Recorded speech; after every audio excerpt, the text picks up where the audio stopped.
నమస్తే RVS news కి స్వాగతం. భుజ్ ఎయిర్ ఫోర్స్ స్టేషన్ ను ఇవాళ రక్షణ మంత్రి రాజ్నాథ్ సింగ్ సందర్శించారు. ఆపరేషన్ సింధూర్ సక్సెస్ గురించి ఆయన మాట్లాడారు.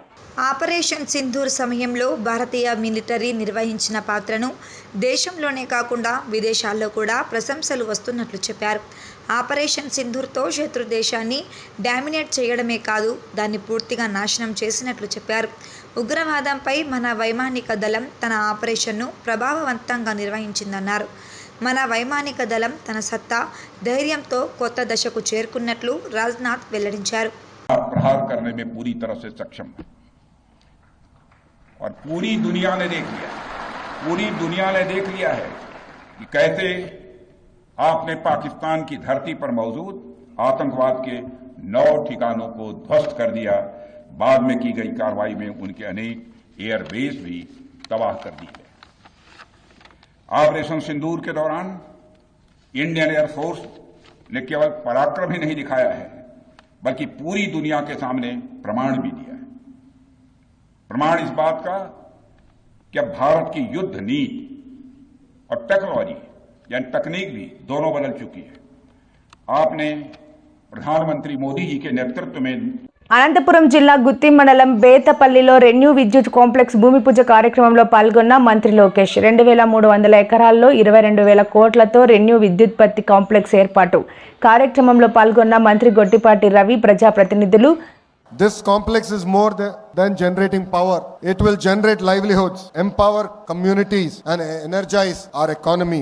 After a 5-year lull, Andhra Pradesh is witnessing a green renaissance. A return of renewable energy majors like ReNew sends a loud and clear message that this is the decade of Andhra Pradesh. This is the dawn of clean Pradesh. Let us not forget, ReNew was one of the largest renewable energy investor in Andhra Pradesh before 2019. Despite the challenges of the past, they are back not just with investment but with conviction. Because when policies are strong, confidence returns, and when leadership is visionary, growth is inevitable. Mr. Sinhaji, your belief in our state and its future is really inspiring. Your return is not just a partnership, it is a reunion of vision and values. I was sitting next to Sinhaji. He was explaining various other projects as a group they want to undertake.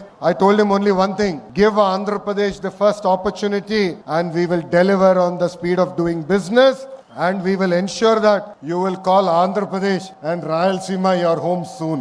To all the government officials and the partners who made today possible, thank you very much for being the wind beneath Andhra Pradesh's green wings. We are not just laying concrete here, we are laying a vision of cleaner, greener and greater Andhra Pradesh.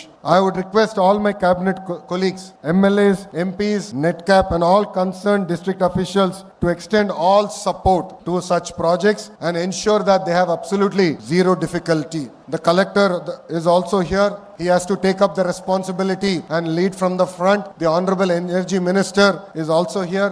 Any support that is required, we are more than willing to extend. Every step taken today to support investors during project execution will go a long way in establishing us as a leading state in renewable energy deployment and a hub for clean energy. Together, let us rise, let us lead, and let us leave behind a legacy not of pollution but of power with a sense of purpose.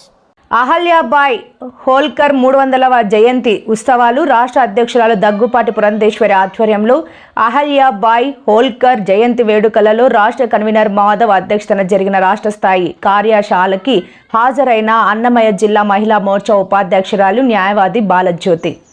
Vijayawada BJP party కార్యాలయంలో గురువారం జరిగిన పుణ్యశ్లోక అహల్యాబాయి హోల్కర్ 300వ జయంతి వేడుకలలో రాష్ట్ర స్థాయి కార్యశాలలో BJP రాష్ట్ర అధ్యక్షురాలు MP Daggubati Purandeswari ముఖ్య అతిథిగా, కేంద్ర మాజీ మంత్రి మీనాక్షి లేఖి, రాష్ట్ర సంఘటన ప్రధాన కార్యదర్శి మధుకర్, రాష్ట్ర కన్వీనర్ మాధవ్, అన్నమయ్య జిల్లా మహిళా మోర్చా ఉపాధ్యక్షురాలు అడ్వకేట్ బాలజ్యోతి తన న్యాయవాది వృత్తిలో పార్టీ కోసం ఎలాంటి సుఖం తీసుకోకుండా ప్రతి ఒక్కరికి కోర్టుకు సంబంధించినటువంటి విషయాలపైన నేను స్వచ్ఛందంగా పార్టీ కోసం నిరంతరం కృషి చేస్తానని లాయర్ బాలజ్యోతి గారు చెప్పడం జరిగింది.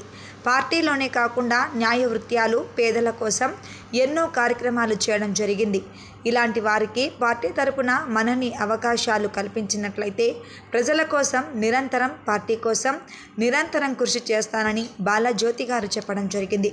రాష్ట్ర జిల్లా కమిటీ సభ్యులు అనంతరం మాట్లాడుతూ అహల్యాబాయి హోల్కర్ జీవితం, భారత సంస్కృతి పరిరక్షణకు ఆమె చేసిన కృషి, ఈ త్రిశత జయంతి సందర్భంగా చేపట్టవలసిన కార్యక్రమాలను పలువురు ప్రముఖులు వివరించారు. కొత్తకోటలో ఎన్నో పనుల కోసం